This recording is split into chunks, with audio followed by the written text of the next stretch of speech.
문재인 정권이 평창올림픽에 건 승부수는 한국 선수들의 메달이 아니라 세계가 보라는 듯이 북한과의 대좌에서 북한의 핵포기를 유도하고 한반도에서 전쟁 없는 평화를 이룩하겠다는 것이다.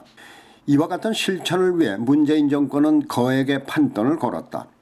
그 판돈 속에는 적게는 여자 아이스하키 단일팀 구성에 따른 2030 세대 반발과 국기는 물론 국호까지 잠시 거두며 국민적 반발을 불러일으키는 것도 들어있어 잭팟이 터지면 어느 정권도 이루어내지 못한 위협을 달성하는 것이며 실패하면 그동안 줄어들었던 얼마 남지 않은 인기도 몽땅 잃게 되는 것이다. 그런데 이번 평창올림픽 정치 카지노판에는 위험 부담이 너무 많다. 우선 북한을 참가시키면 북한이 남한의 의도대로 움직일 것이라는 예상이 첫 판부터 깨지고 있다. 우선 아직은 동맹관계에 있는 미국의 의견은 뒤로 하고 대회 기간에 맞춰 미국이 우려하는 호전적인 군사 퍼레이드도 그렇고 대북 제재를 강화하는 시점에서 북한 선수와 예술단이 만경봉 호로 또 김영남 인민위원회 상임위원장이 북한 국적기로 오겠다며 의도적인 5.24 제재 조치를 위반하면서 한미 간의 반응과 함께 이간책을 쓰고 있는 것이다.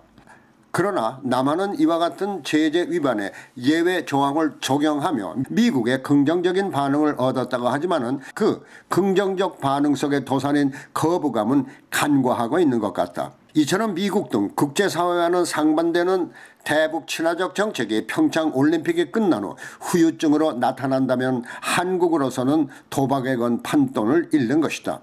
이번 평창올림픽 정치게임에서 가장 큰 위험부담은 평창올림픽의 모습을 드러내는 미국과 일본 그리고 북한의 고위층들이 어떤 패를 들고 오느냐는 것이다.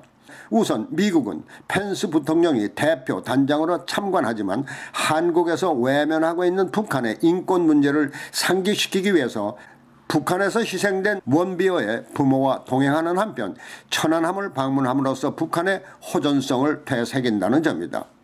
또한 아베 일본 총리는 올림픽 폐막 직후 즉각적인 한미 군사훈련을 주장하고 있지만 남한의 통일부는 연기 내지는 폐쇄하려는 듯한 발언을 내므로써 엇박자를 보이고 있는 것이다.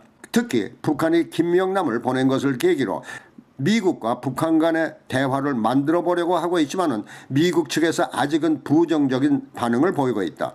따라서 그 성사 여부에 따라 문재인 정권의 판돈이 잭팟을 터뜨릴 수도 있고 몽땅 날아갈 수도 있다는 것이다. 평창올림픽에서 새로운 종목으로 등장한 정치게임에서 남한의 잭팟을 일단 기대해본다.